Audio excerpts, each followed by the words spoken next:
ಕರ್ನಾಟಕ ಸರ್ಕಾರ ಜಾರಿಗೆ ತಂದಿರುವ ಉಚಿತ ವಿದ್ಯುತ್ ಯೋಜನೆ ರಾಜ್ಯದ ಲಕ್ಷಾಂತರ ಕುಟುಂಬಗಳಿಗೆ ಬಹುದೊಡ್ಡ ಸಹಾಯ ಮಾಡಿದೆ.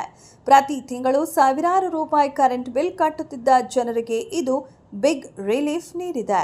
ಗೃಹ ಜ್ಯೋತಿ ಯೋಜನೆ ಅಡಿ ಪ್ರತಿ ಮನೆಗೆ ತಿಂಗಳಿಗೆ 200 ಯೂನಿಟ್ ತನಕ ಉಚಿತ ವಿದ್ಯುತ್ ನೀಡಲಾಗ್ತಿದೆ. ಆದರೆ ಇತ್ತೀಚೆಗೆ ಸರ್ಕಾರ ಗೃಹ ಜ್ಯೋತಿ ಯೋಜನೆಗೆ ಸಂಬಂಧಿಸಿದಂತೆ ಕೆಲವು ಹೊಸ ನಿಯಮಗಳನ್ನು ಜಾರಿಗೆ ತಂದಿದೆ.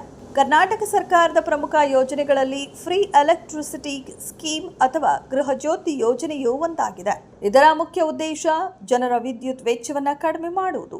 ಈ ಯೋಜನೆಯಡಿ ಮನೆಗಳಿಗೆ ತಿಂಗಳಿಗೆ 200 ಯೂನಿಟ್ ತನಕ ಉಚಿತ ವಿದ್ಯುತ್ ನೀಡಲಾಗುತ್ತೆ. ಗೃಹ ಜ್ಯೋತಿ ಯೋಜನೆಯ ಮೂಲಕ ಸರ್ಕಾರ ನೇರವಾಗಿ ವಿದ್ಯುತ್ ಕಂಪನಿಗಳಿಗೆ ಸಬ್ಸಿಡಿ ನೀಡುತ್ತೆ. ಆದ್ದರಿಂದ ಅರ್ಹ ಕುಟುಂಬಗಳಿಗೆ ಶೂನ್ಯ ವಿದ್ಯುತ್ ಬಿಲ್ ಬರುತ್ತೆ. ಇತ್ತೀಚೆಗೆ ಸರ್ಕಾರ ಕೆಲವು ಪ್ರಮುಖ ನಿಯಮಗಳನ್ನು ಕಟ್ಟುನಿಟ್ಟಾಗಿ ಜಾರಿಗೆ ತಂದಿದೆ. 200 ಯೂನಿಟ್ ಮೀರಿದರೆ ಸಂಪೂರ್ಣ ಬಿಲ್ ಕಟ್ಟಬೇಕು. ಸರ್ಕಾರ ಜಾರಿಗೆ ತಂದ ಹೊಸ ನಿಯಮದ ಪ್ರಕಾರ ನೀವು ಒಂದು ತಿಂಗಳಲ್ಲಿ 200 ಯೂನಿಟ್ ಮೀರಿದರೆ ಉಚಿತ ವಿದ್ಯುತ್ ಸಿಗುವುದಿಲ್ಲ. ನೀವು ಸಂಪೂರ್ಣ ಬಿಲ್ ಕಟ್ಟಲೇಬೇಕು. ಸರಾಸರಿ ಬಳಕೆಯ ಆಧಾರದಲ್ಲಿ ಅರ್ಹತೆ. ನಿಮ್ಮ ಕಳೆದ 12 ತಿಂಗಳ ಸರಾಸರಿ ವಿದ್ಯುತ್ ಬಳಕೆಯನ್ನು ಆಧರಿಸಿ ಉಚಿತ ಯೂನಿಟ್ ನಿರ್ಧರಿಸಲಾಗುತ್ತೆ. ಉದಾಹರಣೆಗೆ ಸರಾಸರಿ ಬಳಕೆ 150 ಯೂನಿಟ್, ಉಚಿತ ವಿದ್ಯುತ್ ಸುಮಾರು 165 ಯೂನಿಟ್. ಇದಕ್ಕಿಂತ ಹೆಚ್ಚು ಬಳಸಿದ್ರೆ ಹೆಚ್ಚುವರಿ ಯೂನಿಟ್ಗೆ ಹಣ ಕಟ್ಟಬೇಕು. ಹೊಸ ಮನೆಗಳಿಗೆ ಕಡಿಮೆ ಯೂನಿಟ್ ಆರಂಭದಲ್ಲಿ ಸಿಗಬಹುದು.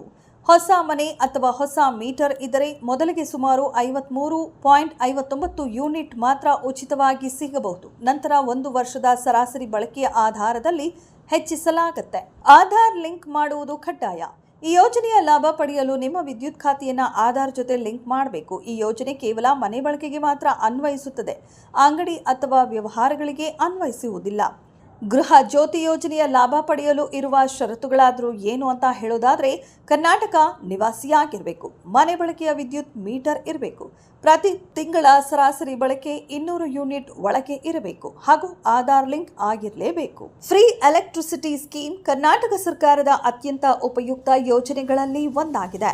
ಈ ಯೋಜನೆಯ ಮೂಲಕ ಲಕ್ಷಾಂತರ ಕುಟುಂಬಗಳು ವಿದ್ಯುತ್ ಬಿಲ್ ಕಟ್ಟುವ ಆತಂಕದಿಂದ ಮುಕ್ತರಾಗಿದ್ದಾರೆ. ಆದರೆ ಹೊಸ ನಿಯಮಗಳ ಪ್ರಕಾರ 200 ಯೂನಿಟ್ ಮೀರಿದರೆ ಸಂಪೂರ್ಣ ಬಿಲ್ ಕಟ್ಟಬೇಕಾಗತ್ತೆ. ಆದ್ದರಿಂದ ಪ್ರತಿಯೊಬ್ಬರು ತಮ್ಮ ವಿದ್ಯುತ್ ಬಳಕೆಯನ್ನು ನಿಯಂತ್ರಿಸಬೇಕು. ಆಧಾರ್ ಲಿಂಕ್ ಮಾಡುವುದು ಮತ್ತು ಸರಿಯಾದ ಮಾಹಿತಿ ನೀಡುವುದು ಅತ್ಯಗತ್ಯವಾಗಿದೆ. ಅಲ್ಲದೆ ನಿಮ್ಮ ಮೀಟರ್ನ ವರ್ಷದ ವಿದ್ಯುತ್ ಬಳಕೆಯ ಸರಾಸರಿಯನ್ನು ತೆಗೆದು ಈ ವರ್ಷದ ಫ್ರೀ ವಿದ್ಯುತ್ ನೀಡಲಾಗುತ್ತೆ. ಈ ಯೋಜನೆಯ ಲಾಭವನ್ನು ಪಡೆಯಲು ನೀವು ಎಲ್ಲ ನಿಯಮಗಳನ್ನು ಸರಿಯಾಗಿ ಪಾಲಿಸಬೇಕು.